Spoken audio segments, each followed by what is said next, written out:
세상에 이런 일이 저에게 벌어질 거라고는 정말 꿈에도 생각해 본 적이 없었습니다. 제 나이 60이 훌쩍 넘긴 나이에 돌이켜 지난 결혼 생활을 생각해 보니 참 암담하기 그지없더군요. 당시에는 행복하게만 살고 있는 줄 알고 제 인생은 남들보다는 꽃밭이구나 하고 생각했었는데 그게 전부 제 착각이었다는 걸 알게 되었습니다. 드라마, 영화에나 나오는 막장 사연이 제 이야기일 줄 누가 상상이나 했겠습니까? 모든 사실을 알게 된 지금 지난 시간들을 되짚어보니 그때 나에게 했던 말들이 전부 이것 때문이었구나 하고 알게 되었다고 할까요? 어디 가서 말하기도 부끄러운 제 치부와 같은 결혼 생활 이야기를 시작해 보도록 하겠습니다. 저는 남편과 결혼하고 얼마 지나지 않아서 딸을 하나 낳았습니다. 제 배로 낳은 자식이라 그런지 새빨갛게 태열이 오른 딸의 얼굴도 예뻐 보이기만 했었더랬죠. 하루 종일을 울고불고 안아달라고 보채는 와중에도 어디 한 군데 잘못될까 싶어서 조심스럽기 그지없었습니다. 우리 남편도 딸이 울어도 예쁘다, 웃어도 예쁘다, 뭘 해도 예쁘다며 고슴도치 부모의 마음을 대변하는 사람처럼 굴었습니다. 그렇게 행복만 가득할 것 같았던 우리 가족의 비극은 시어머니 아들 타령으로부터 시작되었다고 해도 과언이 아닐 정도였죠. 남편네 집안이 워낙 손이 귀한 집안이라 했습니다. 따지고 보면 남편도 외동아들이었고 남편네 친척도 죄다 딸밖에 없었거든요. 저에게 아들을 낳아야 한다고 난리를 치는 건 당연한 지사였지만 그래도 제가 낳은 딸이 첫 손주라 그런지 예뻐해 주시기는 했습니다. 하지만 순수하게 우리 딸을 예뻐해 주셨다기보다는 아들을 낳아와야 하는데 그거 알지? 둘째는 무조건 아들이어야 한다. 아들이 답이다. 아들만 낳자. 이런 말을 하셨죠. 남편도 아들 타령하시는 시모의 갖은 협박과 회유에 지쳐서 아이 하나만 더 낳자고 저를 조르기 시작했습니다. 저도 딸 하나 낳고 아이를 더 이상 낳지 말아야지 하는 생각은 없었기에 남편의 말에 동의하였고 바로 둘째를 가질 준비를 했습니다. 시댁에서도 아이 하나만 더 낳아라. 아들만 낳았다고 내가 애들 다 봐줄게 하면서 호언장담하셨던 터라 부담은 별로 갖지 않았습니다. 그렇게 2년을 가까이 노력을 했음에도 불구하고 둘째가 영 들어설 생각을 하지 않더라고요. 첫째 딸은 단박에 신혼여행 가서 생겼는데 둘째가 영 들어서질 않으니까 사람 마음에 조바심이라는 게 들러붙더라고요. 무슨 문제가 있는 게 틀림없다 하는 생각이 들자마자 저와 남편은 병원에 가서 이것저것 검사를 하기 시작했습니다.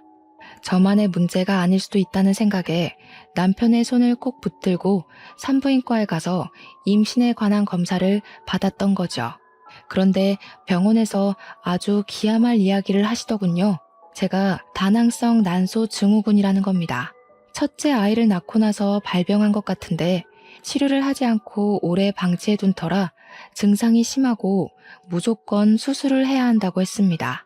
수술을 하지 않으면 큰 병이 될 수 있다고. 하지만 수술을 한다고 불임이 치료되진 않을 것이라고 했습니다.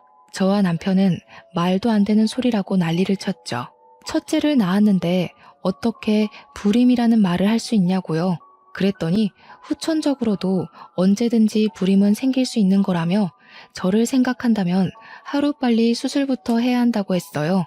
하늘이 무너지는 줄 알았습니다. 아들을 꼭 낳아야만 하는데 불임이라는 소리를 들으니까 정말 머릿속이 새하얗게 변하는 것 같았습니다. 제가 아이를 더 이상 낳을 수 없다는 이야기를 시모가 알기라도 한다면 정말 집에서 쫓겨날지도 모르는 일이었거든요. 하지만 언제까지 시모를 속일 수도 없는 일 아니겠습니까? 결국 시모가 제가 불임이라는 것을 알게 되었고요. 엉엉 울면서 바닥을 치다가 저를 치다가 소리를 지르고 난리를 치시더라고요. 아들을 낳아야 하는데 아들을 이러시면서요. 제가 아파서 당장 수술을 해야 된다는 말보다 아들을 낳을 수 없다는 게 시모에게는 훨씬 더 큰일이었던 겁니다. 저도 많이 속상했죠.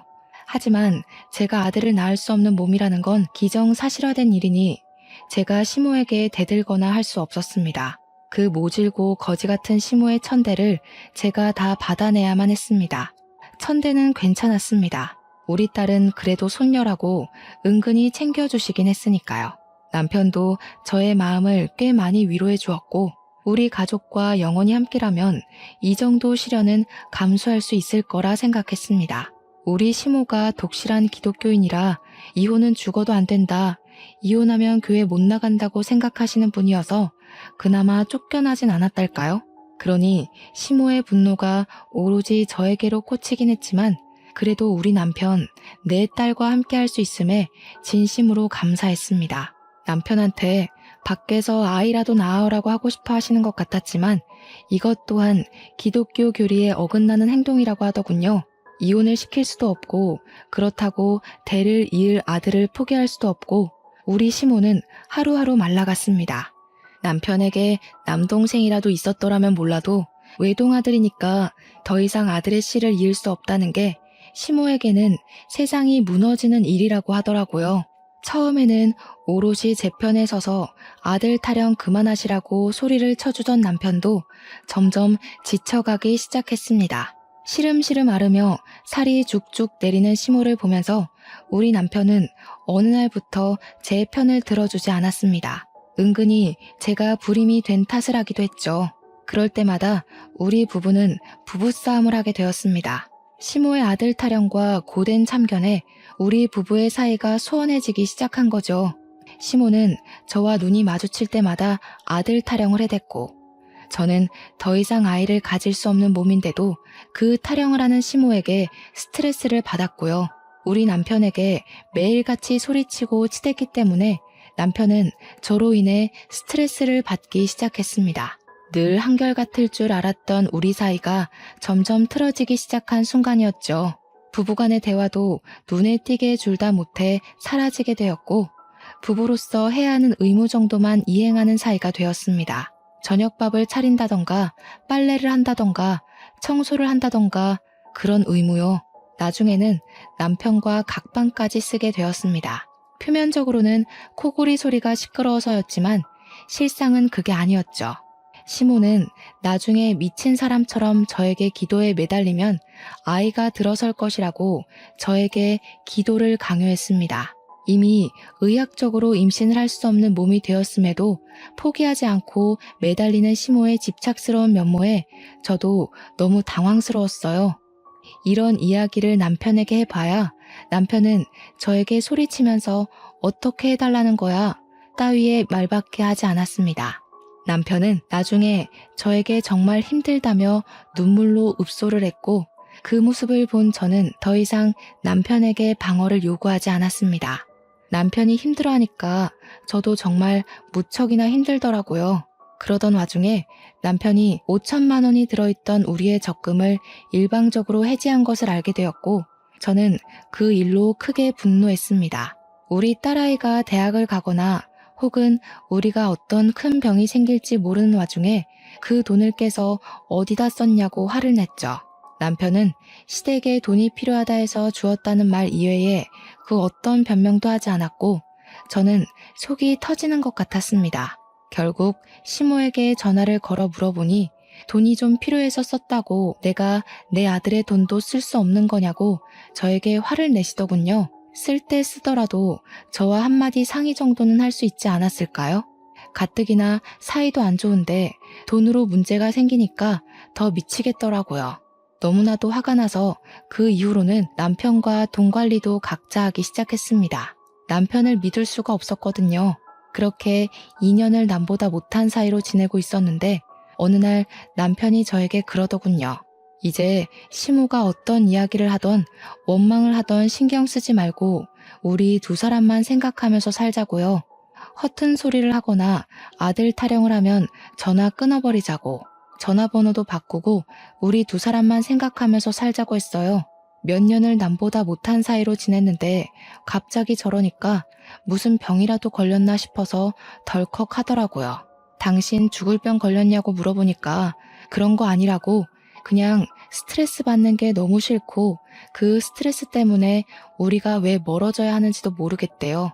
그러면서 저에게 화해의 손길을 먼저 내밀어준 남편을 보면서 저는 너무나도 감동을 받게 되었습니다. 살얼음판 같았던 집구석이 그 한마디, 그 손길 하나로 사르르 녹는 것 같은 착각이 들 정도였습니다. 그때라도 제가 무슨 일인지 꼼꼼하게 파헤쳤어야 했는데 너무나도 바보같이 가머니설에 넘어가고 만 것이죠. 물론 하루아침에 좋아질 수 없는 관계였기에 남편과 저는 무한한 노력을 해야 했습니다. 회사 일을 제외하고 저녁은 무조건 집에서 먹기로 했고 주말 중 하루는 밖에 나가서 외식을 하고 하루는 같이 요리를 하기로 했습니다. 그냥 사소한 집안 룰을 바꾸고 나니까 부대끼는 시간이 많아져서 그런 건가 몇 년 동안 몰랐던 남편의 이야기도 알게 되고 사이가 좋아지더라고요. 맨날 양말을 뒤집어서 놓던 우리 남편에게 세탁기 사용 방법을 제대로 알려주고 세탁기는 앞으로 남편 담당이라고 못을 박았더니 무슨 일이 일어났는지 아세요? 남편이 양말을 곱게 벗어서 세탁실에 두더라고요. 자기가 해보니까 뒤집어서 세탁기에 넣는 게 잘못된 일이라는 걸 알게 된 거죠. 그렇게 시간을 보내다 보니 서로에게 생긴 새로운 습관이라든지 회사 일이라든지 친구 사이의 일 같은 것도 속속들이 알게 되었습니다. 몇 년을 함께 살면서 다 아는 것 같았던 상대에게 새로운 모습이 발견되니까 신기하면서 신혼 같은 느낌이 들더라고요. 우리 딸도 처음에는 아빠를 어려워하곤 했었는데 지금은 남편과 둘도 없는 친구 사이가 되었습니다. 늘 집에 돌아오면 방에 틀어박혀서 나오지 않던 남편이 딸아이와 인형 놀이를 하고 같이 공주 옷을 사러 가기도 하고 하니까 우리 딸도 정서적으로 많이 성장할 수 있는 계기가 되었던 것이죠. 항상 눈치만 보던 딸이 해맑게 웃으면서 양쪽 손으로 저와 남편의 손을 잡아주기도 하고 참 많이 밝아졌습니다. 우리 딸이 우리도 모르게 우리의 눈치를 보면서 자랐다는 걸 알게 되고 남편과 저는 서로 붙잡고 참 많이 울었습니다. 그러던 어느 날 급하게 시모의 호출을 받고 시댁으로 향하게 되었습니다. 저와 남편 그리고 딸까지 함께 불렀기에 달려갔어요. 남편과 저는 이렇게 단호하게 호출 연락을 받은 적이 없기에 많은 걱정을 하면서 시댁에 도착했습니다. 그런데 시모가 웬 3, 4살 정도 된 아이를 안고 한숨을 푹푹 내쉬면서 문을 열어주시는 게 아니겠습니까? 남편과 저는 당황해서 이 아이가 누구냐고 물어봤습니다. 저는 시모한테 어머님 아이 낳으셨어요? 하는 말도 안 되는 소리를 했죠. 그랬더니 시모가 어휴 어쩌냐 진짜 하면서 계속 한숨만 내쉬고 계신 거예요. 무슨 일이냐고 보채서 물어보자 시부 친척네 아이인데 그 친척 일가족 전부가 건물 붕괴 사고를 당해서 아이만 덜렁 남았다는 겁니다. 그때쯤 건물 붕괴 사고가 큰 건이 하나 있었거든요. 애만 덜렁 살아남은 것도 좀 이해가 안 가긴 했지만 시모의 안색이 너무 좋지 않아서 자세하게 물어볼 수도 없었죠. 아무튼 시모 말이 자기는 늙어서 더 이상 이런 아이를 키울 자신도 없고 핏줄은 핏줄이니까 맡아주기는 해야 할 것 같으니 우리 보고 입양해서 키우라는 겁니다. 저는 정말 마른 하늘에 날벼락을 몇 번이나 맞는 건지 남의 애를 입양해서 데려다가 키우라는 말에 졸도하는 줄 알았습니다. 우리 남편은 놀랐는지 아무 말도 못하고 입만 떡하니 벌리고 있더라고요. 그러면서 죽어요? 얘네 가족이 죽었다고요? 이 말만 하는데 시부 친척이라고 했지만 남편이랑도 아는 사이 같았습니다. 저는 멘탈이 완전히 바스라져서 우리 보고 키우라고요? 하면서도 더 이상 다른 말이 나오지가 않더라고요. 몇 살이냐고 물어보니 시모가 조심스럽게 3살이라고 이야기를 하는데 막막한 겁니다. 제가 보육원에 보내야 하는 거 아니냐고 물어보니까 시모랑 시부가 어떻게 핏줄을 보육원에 보낼 수 있냐고 강경하게 이야기를 하더라고요. 시부 친척이면 핏줄이라고 해도 좀 연한 핏줄 아닌가 싶었지만 떡하니 아들이니까 손이 귀한 집에서는 잘 됐구나 싶었을 수도 있죠 뭐. 남편과 저한테는 딸밖에 없었고 피가 섞인 아들이라고 하니 시부모 입장에서는 이게 웬 떡이냐 싶었던 거죠. 저는 솔직히 더 나쁜 년 되기 싫어서 입을 꾹 다물고 남편만 하염없이 쳐다보았어요. 남편 입에서 거절의 말이 나와주기를 기다리고 있었는데 우리 남편도 결정을 내리지 못하고 고민만 하고 있더라고요. 저는 진짜 한숨이 절로 나왔고 우리 딸은 그 와중에도 와, 아기가 너무 귀엽다 하고 있었습니다. 보니까 우리 딸이 친화력 좋게 3살 배기 아이와 함께 놀아주고 있더라고요. 남편이 그 모습을 빤히 보는데 상상하고 싶지 않은 말이 튀어나올 것 같더라고요. 시모가 제 손을 갑자기 덥석 잡더니 그동안 구박했던 거 다 미안하고 잘못했다고 더 이상 잔소리도 안 하고 아들 타령 안 할 테니까 아이 좀 키워달래요. 이 아이만 키워주면 해줄 수 있는 모든 걸 다 해주겠다면서 그동안 서운하게 했던 거 전부 잊고 새 출발하자는 겁니다. 살림에도 전혀 간섭 안 하고 이 아이만 맡아주면 죽은 듯이 살겠다고 하시는데 제가 정말 발을 동동 구르고 싶었어요.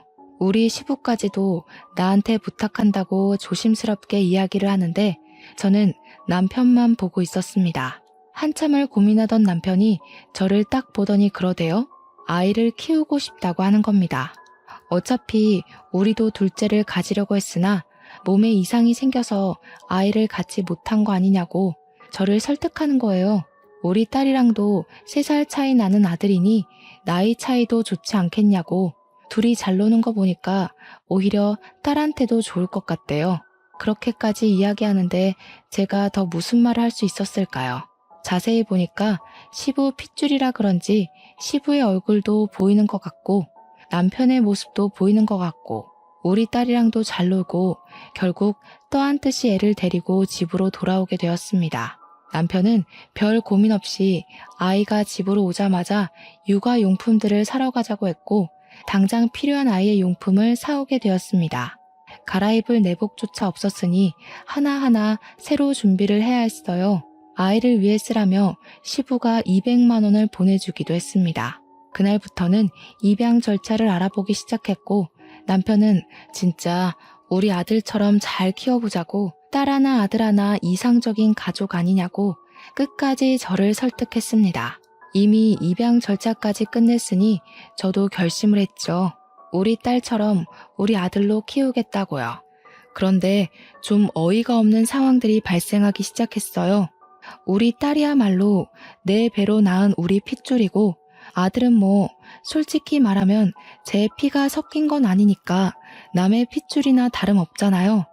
그런데 시모랑 시부는 물론이고 우리 남편까지도 아들이라고 오로지 아들이라는 이유만으로 너무 편애하듯이 챙기는 겁니다. 우리 딸이 인형놀이를 하자고 다가와도 아들이랑 자동차를 가지고 놀고 있으니 제가 고운 시선으로 아들을 볼 수가 없더라고요.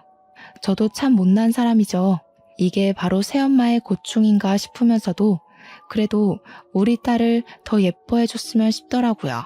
제가 점점 딸에게만 신경을 쓰게 되고 마음이 기울게 되니까 아들은 점점 더 남같이 느껴지고 저도 모르게 아들의 실수를 눈감아주지 않고 싸늘하게 대하게 되고 예뻐 보이지도 않더라고요. 이게 바로 차별이라는 거잖아요. 아무것도 모르는 3살짜리 애한테 대놓고. 그래서 제가 마음을 고쳐먹기로 결심했어요. 애들이 크는 동안 정말 차별하지 않으려고 무던한 노력을 해야 했어요. 특히 의사소통이 가능해진 시점부터 더욱 신경 써야 했습니다. 딸이랑 아들의 식성이 전혀 달라서 서로 좋아하는 반찬을 고루고루 해주는 것도 무척이나 중요했고요.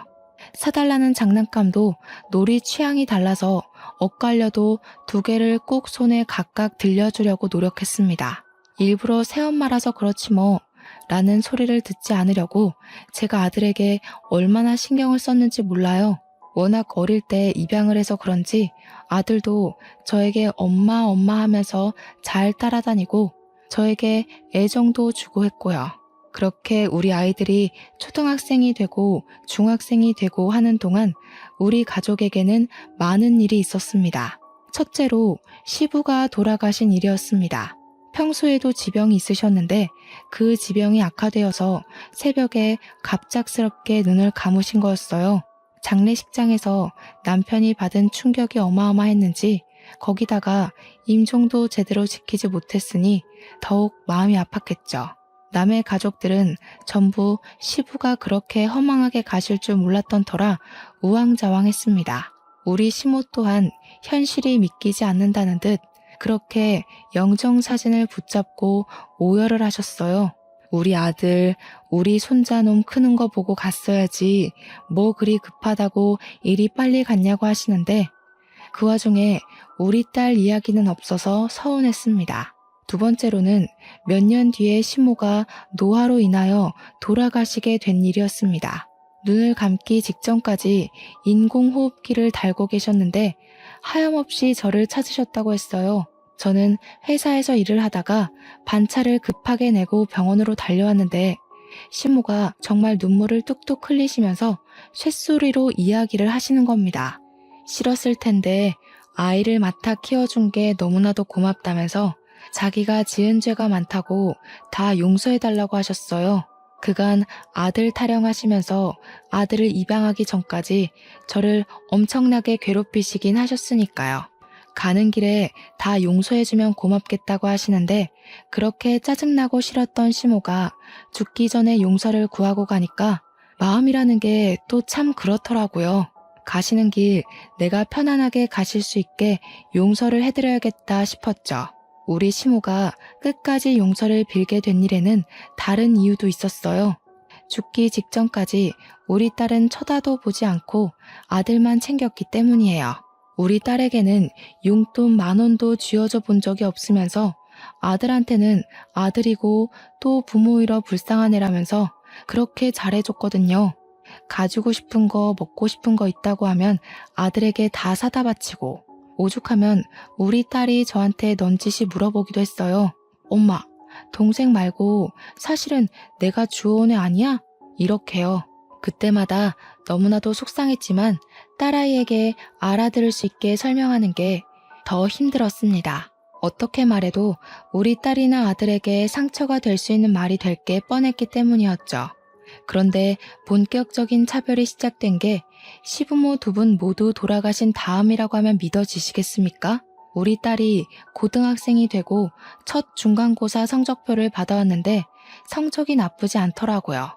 중간쯤에 위치하긴 했지만 학교 수업 외에 사교육을 받아본 적이 없던 터라 사교육의 힘을 빌리면 상위권도 가능할 것 같았어요.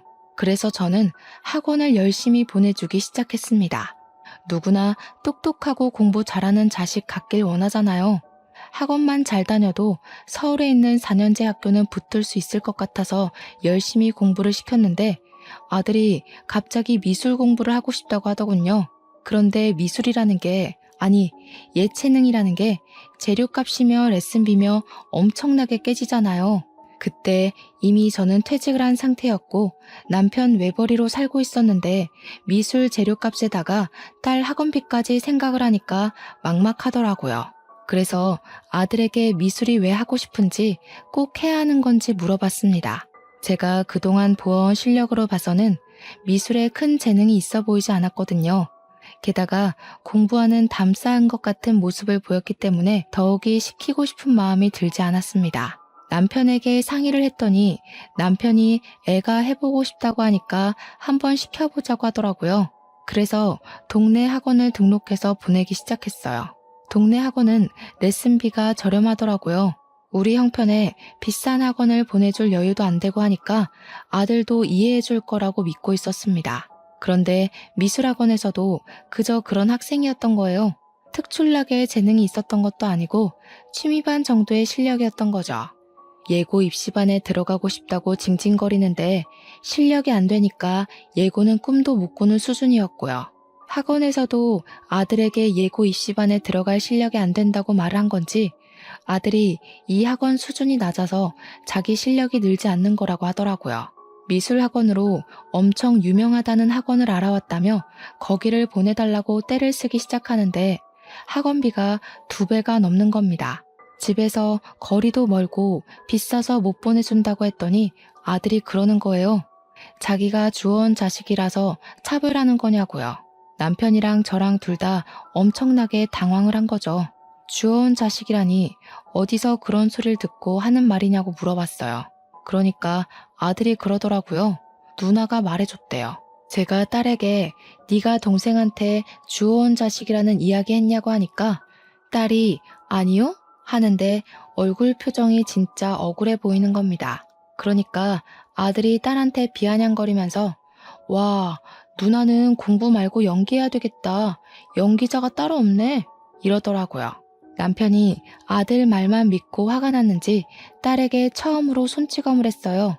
저는 놀래서 이게 무슨 짓이냐고 소리를 질렀고요. 딸이 눈물을 뚝뚝 흘리면서 그런 말 한 적 없는데 왜 자기 말은 안 믿어주냐고 소리를 쳤어요. 그러니 남편이 딸에게 네 동생은 그 사실을 어찌 알고 저렇게 이야기를 하겠냐고 하더라고요.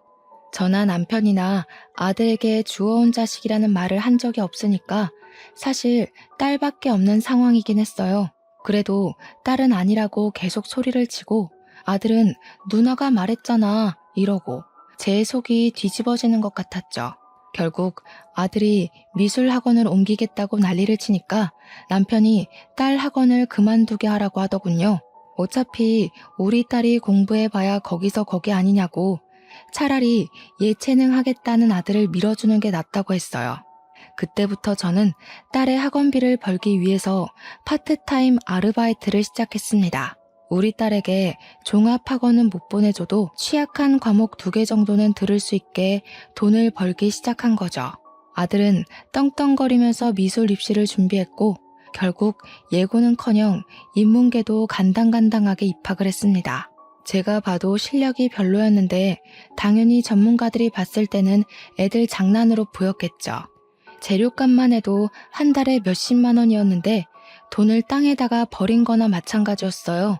그런데 우리 남편이 아들에게 그러더라고요. 원래 실패가 다 밑거름이 되는 법이라고 앞으로 잘하면 된다고요. 우리 딸은 그렇게 열악한 상태에서 공부하고도 서울에 있는 4년제 학교에 입학을 했습니다. 그런데 학교에 가려면 등록금이 필요하잖아요. 남편한테 우리 딸 등록금을 내야 한다고 하니까 학자금 대출을 받으라는 겁니다. 아들한테는 돈 아까운 줄 모르고 쏟아붓더니 정작 딸 대학 등록금이 없다는 게 말이 됩니까? 우리 딸은 아빠한테 손찌검을 당한 이후로 남편과의 대화를 완전히 차단했어요. 혼자 알아서 하겠다고 하더니 학자금 대출 받고 틈틈이 아르바이트와 과외를 하면서 자기 혼자 벌어서 학교를 다니더라고요. 제가 파트타임 아르바이트를 하면서 번 돈은 모조리 딸에게 주었죠. 고등학교에 입학한 아들은 미술 학원을 그만두었어요. 정말 한숨만 나네요. 그렇게 쉽게 그만둘 거면 왜 시작을 했냐고 하니까 자기 길이 아닌 것 같다면서 저한테 말리지 그랬어요? 이러더라고요. 하고 싶다고 했을 때 시켜준 게 누구냐면서 엄마 덕분에 시간 버렸네요 하는데 손이 부들부들 떨렸습니다. 친엄마가 아니라고 자기한테 관심 없는 거 아니냐면서 이번에는 연기 학원을 다니고 싶다는 거예요. 저는 어이가 없어서 대꾸하길 포기했는데 우리 남편은 미술 학원비나 연기 학원비나 그게 그거 아니냐고 보내주라고 하더라고요. 우리 딸은 등록금도 자기가 벌어서 가는데 그게 무슨 소리냐고 차별하냐고 물어봤더니 남편이 이게 무슨 차별이냐고 하더라고요. 아들이 잘 돼야 나중에 우리가 먹고 살기 편하지 않겠냐고 딸은 출가 외인이래요. 결국 아들은 연기학원에 등록을 했습니다. 그런데 발연기도 그런 발연기가 없나 봐요. 학원 선생님이 저한테 연락해서는 지방에 자리가 많이 남는 전문 대학교를 알아보는 게 좋겠대요. 그렇게 허송세월 보내고 대입에 성공했냐고요? 실패했죠. 예비번호 하나 못 받아오더라고요. 그랬더니 남편은 남자라면 재수도 한번 해보고 하는 거라고 팍팍 밀어주겠대요. 아들은 재수했고 재수도 실패했습니다. 그러고 나니까 남편이 대학이 또 전부는 아니랍니다. 그 사이에 우리 딸은 졸업을 했고 취업 준비를 시작했습니다. 토익도 보고 자격증도 따고 다 지가 벌어서 해낸 일이에요. 그러고 나서 아들이 군대에 다녀왔고 딸은 괜찮은 중소기업에 취직을 했습니다. 근데 군대에 다녀온 아들이 그때부터 사고만 치기 시작했어요. 어디라도 취직을 할 생각은 전혀 없어 보였습니다. 나랑 남편한테 용돈을 받아 쓰는 것도 모자라서 술 먹고 싸움을 했다며 합의금을 물어줘야 한다고 돈 몇백을 내놓으라고 하더라고요. 거기다가 음주운전까지 걸려서 벌금을 내야 한다고 하질 않나. 여자친구랑 싸우다가 열받는다고 손찌검을 해서 경찰서에 가질 않나. 진짜 말을 하고 싶지도 않습니다. 그래서 제가 남편에게 그랬죠. 허구한 날 사고만 치는데 성인도 됐겠다. 지 알아서 살게 내버려 두자고요. 그러니까 저한테 키운 정도 없고 네가 엄마냐고 하대요. 저는 남편과의 대화를 다시 차단하기 시작했습니다. 그렇게 몇 년이 지나고 남편이 어느 날 갑자기 쓰러졌어요. 암이라는 거예요. 또다시 날벼락을 맞나 싶었는데 병원에서 그렇게 심각한 상태는 아니고 초기에 발견되어서 다행이라고 하더라고요. 그때부터 저는 병간호를 시작했습니다. 우리 딸은 남편에게 실망한 게 워낙 컸던 터라 초반에는 병실에 코빼기도 비추지 않았어요. 그런데 딸에게 오래 만난 남자친구가 있었나 보더라고요. 그 남자가 딸에게 그랬대요. 아버지에게 후회 없이 잘하라고요. 그 뒤로는 예비 사위랑 딸이 매일같이 찾아와서 남편 수발 드는 걸 도와주더라고요. 아무래도 남편이 남자니까 남자가 해줘야 하는 일들이 있긴 하잖아요. 똥오줌을 받아준다거나 씻겨준다거나 하는 일이요. 제가 일이 바쁠 때는 예비 사위가 와서 그 굳은 일들을 다 해주는 거예요. 아들이라는 놈은 와도 휴대폰 게임이나 하고 보는 둥 마는 둥 귀찮은 일 시키지 말라고 소리나 지르고 있는데요. 남편도 나중에는 딸에게 모질게 굴어서 미안했다고 사과를 하더라고요. 아들놈도 안 하는 걸 예비 사위가 하고 있으니까 남편도 느끼는 게 많았겠죠. 그 와중에 아들이 사라져서 찾아보니까 의사를 붙잡고 우리 남편 언제 죽냐고 물어보고 있더라고요. 제가 열이 받아서 아들의 귀를 잡고 질질 끌고 병실에 데리고 왔어요. 쪽팔리게 왜 귀를 잡고 끌고 와?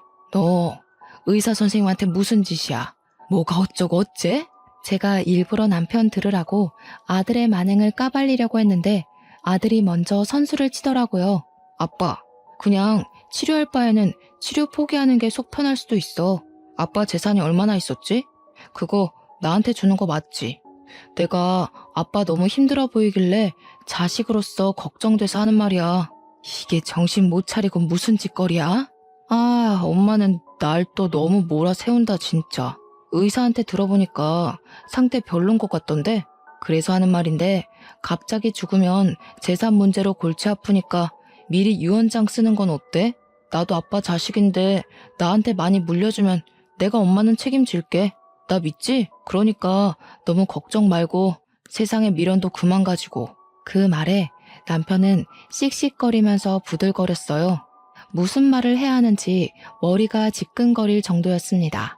남편은 아들을 정말 한 대 칠 것 같은 표정이었지만 자기가 오냐오냐 키운 탓이 크다고 느꼈는지 화를 그냥 참더라고요. 다행히 우리 남편은 항암을 하면서 암 사이즈가 많이 줄었고 수술도 성공적으로 끝이 나게 되었습니다. 앞으로 회복에만 집중하면 된다고 해서 온 가족이 마음을 놓게 되었어요.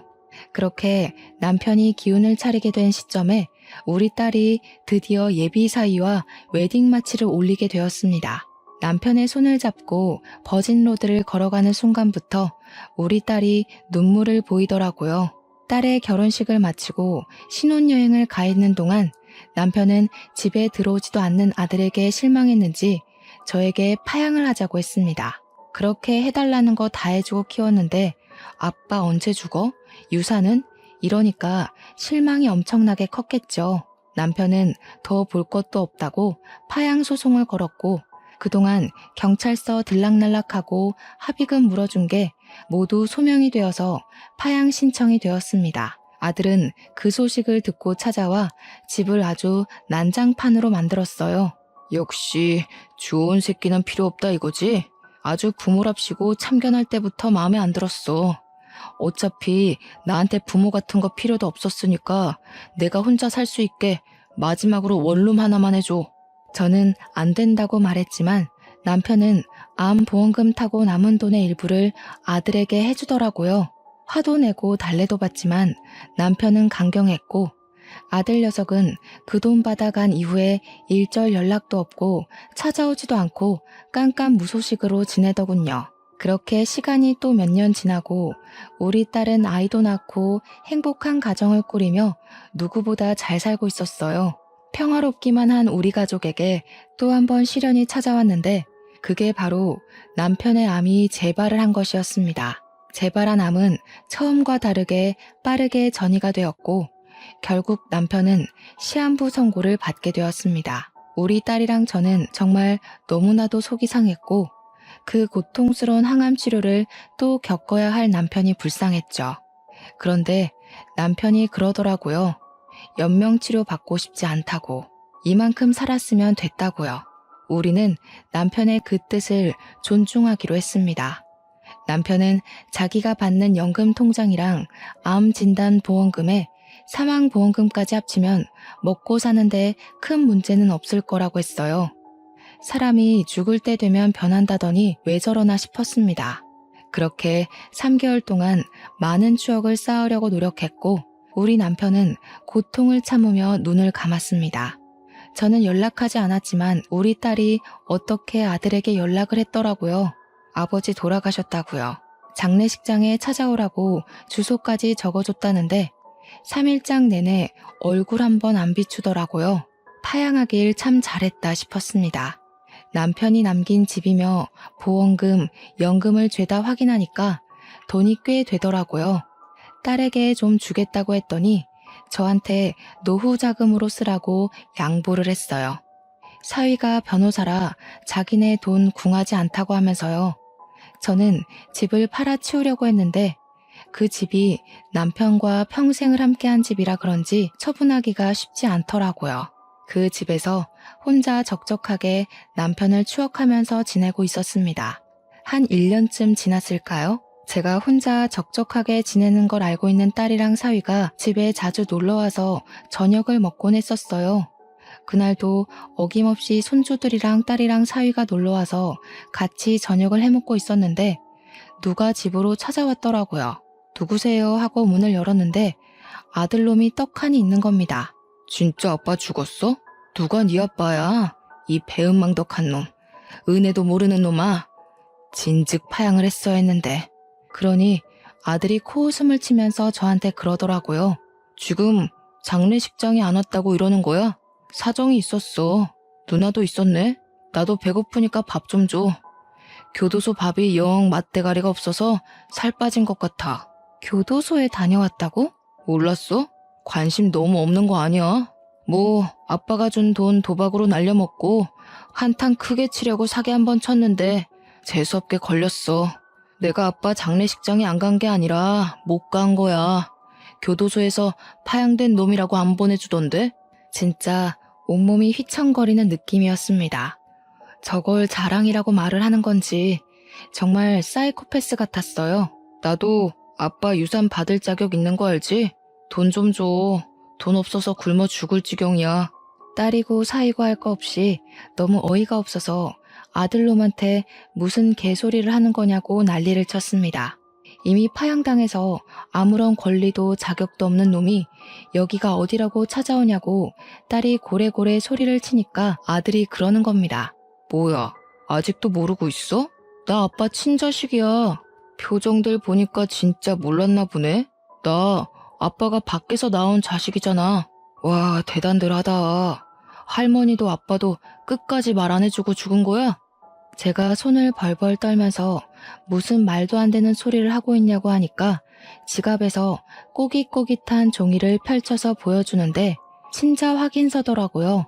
남편 이름이랑 아들 이름이 떡하니 적혀 있는데 친자 확률 99.97%라고 적혀 있었습니다. 저는 그 자리에서 바닥에 주저앉고 말았어요. 온몸에 힘이 풀려버렸거든요. 그러니까 저 망나니가 나랑 남편이 소원하고 서로에게 의지하지 않던 그 시절 남편이 밖에서 나온 자식이라는 거였습니다. 제가 믿질 못하자 아들이 시모에 친필 편지라면서 제가 나중에 믿지 못하면 보여주라고 했다며 시모에 인감 도장이 찍힌 편지를 건네주었어요. 그 편지의 내용은 차마 입으로 담기 힘들 정도로 어질어질한 막장 내용이 적혀 있었습니다. 친모인 여자가 애를 키우고 있었는데 사고로 죽는 바람에 보육원에 갈 처지에 놓인 아들을 시무가 데려온 거였어요. 남편이 나 몰래 5천만 원의 적금을 깼던 것도 저 망나니를 키울 양육비를 줬던 거래요. 아들은 정말 남편의 사생아였고 남편의 자식으로 입양까지 했으니 친자식처럼 잘 키워주라는 내용이었습니다. 만약 며느리가 믿지 못할 시에 이 편지를 보여주라고 친절하게 적혀 있었어요. 제가 얼마나 뒤통수를 맞은 기분이었겠어요. 손을 부들부들 떨면서 그 편지를 읽자 아들이 그러더군요. 이제 나도 상속받을 자격이 충분한 거 알겠지? 나한테도 유산 내놔. 나 돈 필요해. 그러자 변호사인 우리 사위가 나서서 이야기를 하기 시작했습니다. 이미 파양 소송을 통해 파양이 완료된 점, 친자 확인서가 이제 와서 별 소용은 없습니다. 게다가 장인어른 유산은 이미 100% 장모님에게로 증여가 되었기 때문에 자식들에게는 권한이 없습니다. 장모님이 추후에 돌아가신다고 해도 파양된 그쪽은 장모님 친자가 아니라서 권한이 없습니다. 아이씨, 네가 뭘 안다고 껴들어서 지랄이야. 너도 나한테 한번 당해볼래? 네가 무슨 변호사야, 검사야. 엄마 짜증나게 하지 말고 돈 내놓으라고. 사위가 변호사 배지를 보여주니까 그제야 아들이 눈치를 한번 쓱 보더니 입을 다물더라고요. 우리 사위 말 잘 들었지? 네 목 없단다. 그러니까 썩 꺼져. 내가 엄마 사는 집을 몰라, 전화번호를 몰라, 뭘 몰라? 다음에 다시 올 테니까 그때까지 돈 마련해둬. 알았지? 원래 내일 없이 사는 인간이 제일 무서운 거 알지? 난 경고했다. 아들이 사라지자마자 딸이 저한테 집부터 옮기자고 하더라고요. 저도 솔직히 저 망나니가 무서워서 급한 짐부터 딸의 집으로 옮겼어요. 다음날 사위가 근처 부동산에 집을 내놨고 남편과 살았던 추억이고 나발이고 엿이나 까잡수라고 영정사진에 대고 욕을 한 뒤 집을 팔아버렸습니다. 그 뒤로 전화번호도 바꿔버렸고요. 등기부등본을 열람할 수 없도록 막아버렸습니다. 그 뒤로 새 세입자에게 망나니가 찾아와서 몇 번이고 저를 어디로 빼돌렸냐면서 폐악질을 했나 보더라고요. 결국 경찰이 오기도 하고 난리가 났었고 저는 보복이 두려워서 경찰에 신변보호 조치를 요청했습니다. 몇 개월 뒤에 아들의 구속 소식이 들려왔습니다. 술을 먹고 싸움질을 하다가 합의금을 마련하지 못해서 구속됐다는 것이었어요. 구치소에서 얼마나 있을지, 재판이 끝나고 형량을 얼마나 받을지 몰라 속을 졸이며 살고 있습니다. 진지하게 사위가 이민을 가거나 지방의 소도시로 이사를 가자고 하고 있어서 고민 중에 있는데 우리가 그 더러운 똥을 피해야 하나 싶기도 하고요. 그나마 사위가 변호사라서 아들에 대해 이것저것 알아볼 수 있는 위치라 정말 다행이라 생각합니다. 사위 아니었으면 돈도 다 뜯겼을지도 모르죠. 한 가지 바라는 건 재판에서 형량 세게 맞고 깜빵에서 평생 썩었으면 좋겠다는 마음뿐이랍니다. 혹시라도 누가 알아볼까 최근 근황에 대해 자세하게 적지 못하는 점은 양해 부탁드릴게요. 제 이야기를 들어주신 청취자 여러분께 다시 한번 감사 인사드리면서 여기서 마무리하도록 하겠습니다.